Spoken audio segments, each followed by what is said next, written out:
A very good morning. You're watching News X with me, Aishwarya Kapoor. Now, Pakistan and its internal affairs is going to be our top focus. Let's also take a look at the other headlines. The BJP targets Himachal Chief Minister Veerbhadra Singh, questions whether he helped murder-accused Congress MLA Ram Kumar Chaudhary evade the police. This after the Congress spokesperson in Himachal tells News X that the MLA was in touch with the Chief Minister while on the run. It's a News X impact. The Congress's Chintan Baitak begins in Jaipur on Friday. The party will chart a course of action leading to the general elections of 2014. We'll tell you what to expect. Former Haryana Chief Minister Om Prakash Chautala and his son Ajay convicted of criminal conspiracy, forgery and cheating in the teachers' recruitment scam. Sentencing on the 22nd of January. US President Barack Obama rolls out the biggest gun control push in decades. But a fierce fight with the powerful US gun lobby and its supporters in the Congress is on the cards. And will the Pakistan women's cricket team be allowed to play in the World Cup beginning this month in Mumbai? Or will the Pakistan matches be shifted out of the city? The ICC is to make a decision. First, our top focus. In a clear sign of Pakistan getting on to the back foot, there has been no ceasefire violation since Tuesday night. Now, this comes after strict instructions have been given to Pakistani troops not to open fire by senior Pak defence authorities. Now, not a single violation of ceasefire has taken place on Wednesday, that is yesterday. Now, tensions followed the beheading of an Indian soldier in Pak Army Cross LOC raid. The incident has taken its toll on the Pakistan's military attaches in New Delhi being isolated. Now, Pak military attaches have been struck off the invitee list for Army Day parade and Army Day reception. Pakistan now seems pushed onto the back foot. Its foreign minister was at the Council in Foreign Relations in New York, where she broached a range of subjects. The Indian Army had invited military attaches from all other countries for the Army Day parade and subsequent reception. Now, Pakistani Foreign Minister Hina Rabbani Khar outlined her government's desire to use dialogue to end renewed tensions with India in the Kashmir dispute. We said that we want an uninterrupted and an uninterruptible peace process with India. Unfortunately, this LOC incident has obviously created questions, but we still believe that dialogue must be the means to resolve this or any issue. Now, Khar also spoke of Pakistan's opposition to the US use of unmanned drones, which Washington touts as an effective tool in targeting militants in Pakistan's tribal regions. That is typically given by the Americans is that it is the most effective tool and there's nothing that comes close to. Our point is that even if something comes close to 80% as effective, it is much more of an effective tool than drone strikes because drone strikes are counterproductive. You're creating 1,000 more minds and people who will go in the ranks of the Al-Qaeda and the Taliban because they feel that when civilians die and when illegal activity happens in another territory, it's a hostile one and it is something which has reaction. Now, even as India repeatedly raises the issue of recurring ceasefire violations by Pakistan, its government continues to be in denial. Now, NewsX looks at the reasons.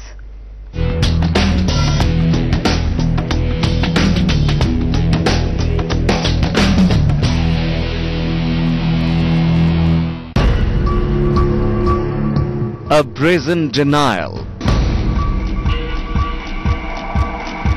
Despite chilling proof. On a day, the Indian Army laid bare the nefarious Pakistani plot.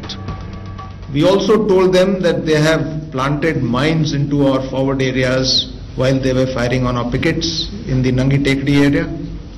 We showed them the photographs of the Pakistani mines which were recovered. The Pak government still belligerent, posed to be hostile because of the chaos it's facing within. Pakistan playing the same old game, shielding its trouble-making army. Is far too powerful than the civil government in Pakistan. So the same reason is that Pakistani army doesn't want to appear that they are trying to oppose it, but there are clear signs that they are trying their best to see that the elections are postponed. The Pakistani crisis coming to a head. The Supreme Court deadline for its Prime Minister has ended. A restive nation, with the Prime Minister facing imminent arrest, and an army going out of control. An unfolding scenario not looking good for India. Are we seeing the first signs of a thaw on the line of control? Well, Pakistan's Director General of Military Operations has conveyed to India that Pakistan troops on the line of control have been asked not to fire and to strictly observe the ceasefire. The two sides have also arrived at an understanding not to escalate. Pakistan finally seems to be responding to India's pressure. But then, what happens to the Indian Army Chief's open pledge for retaliation? With video journalist Setu Madhavan, Vishal Thapar, NewsX, New Delhi. In other news, the Himachal Pradesh Congress spokesperson Naresh Chauhan has delivered a shocker. He has claimed that when Ram Kumar Chaudhary, the Congress MLA accused of murdering Jyoti Rani, was on the run, he was regularly in touch with the State Chief Minister Veerbhadra Singh. Well, the question is, was Veerbhadra Singh shielding the MLA? Still, he is suspended. Our president has taken charge today itself only. Mr. Sukhwinder Singh Sukhu has suspended Mr. Chaudhary from Congress party. In fact, he represented Chief Minister. He was given a time to give his point of view. And if he will be accused, he will be charged, then we can say he is guilty. Oh, it's a case is running in Haryana, not in Himachal Pradesh. You are misquoting me. It is not like that. He is not in touch with CM. How that can be possible? Okay. Congress spokesperson Rashid Alvi, however, skirts the issue so as to exonerate the Congress Party Chief Minister in Himachal Pradesh. Here is what Rashid Alvi says.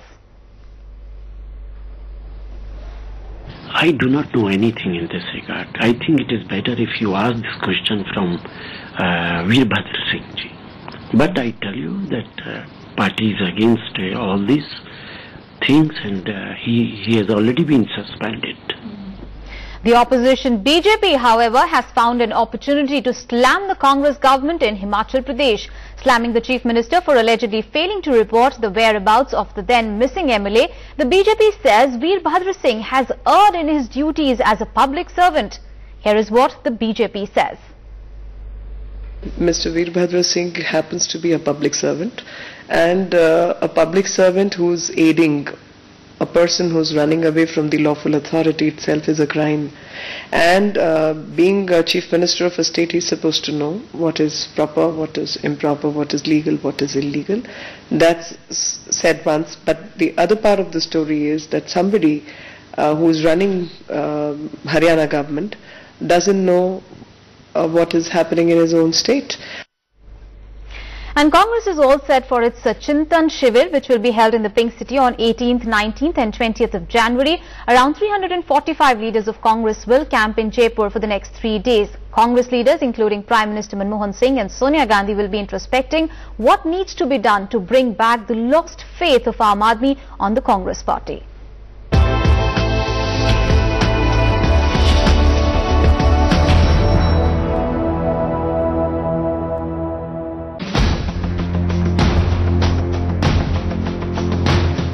The grand old party all set for a generational shift.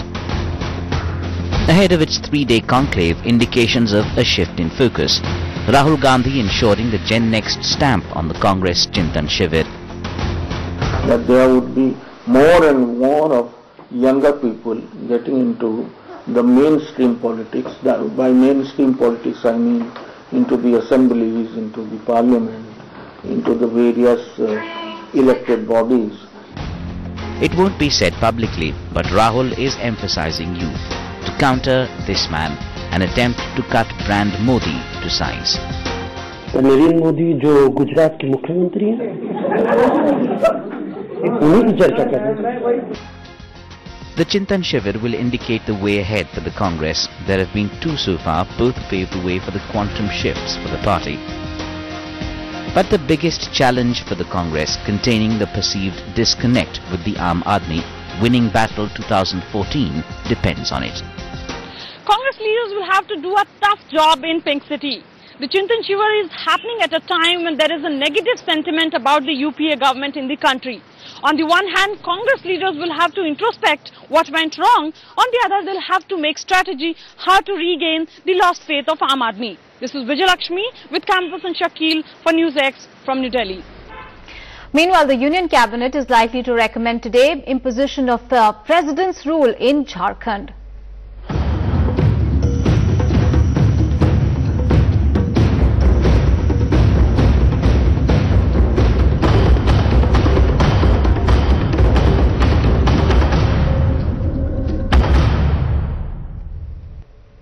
Well, the state of Jharkhand is facing political instability. The governor, Syed Ahmed, has recommended President's rule in the state while keeping the assembly under suspended animation. Jharkhand, which was created in the year 2000, has been placed under President's rule twice as well.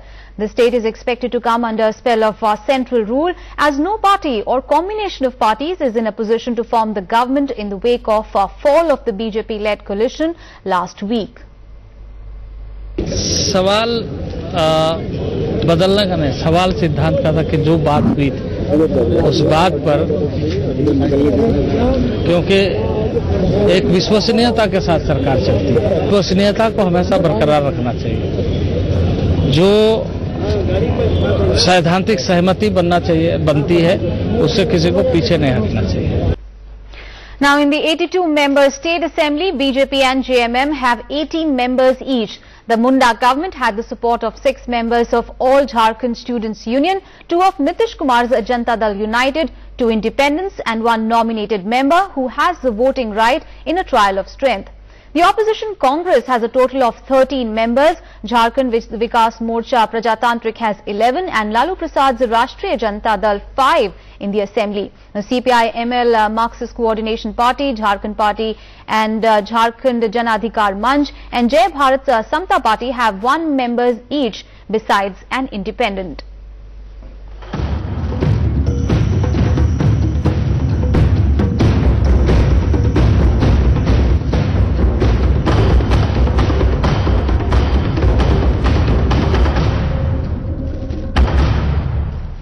And exactly a month after the gruesome school shooting in the US, President Barack Obama unveiled sweeping measures against gun violence.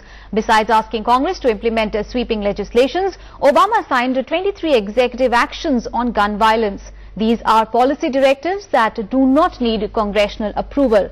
The measures proposed were the work of a task force headed by Vice President Joe Biden that held 22 meetings on gun violence in the last 3 weeks. The group received inputs from more than 220 organizations and dozens of elected officials. Now, reports say that the proposals are already being met with stiff opposition from gun rights advocates. As soon as I'm finished speaking here, I will sit at that desk and I will sign a directive giving law enforcement, schools, mental health professionals, and the public health community some of the tools they need to help reduce gun violence. We will make it easier to keep guns out of the hands of criminals by strengthening the background check system. We will help schools hire more resource officers if they want them and develop emergency preparedness plans.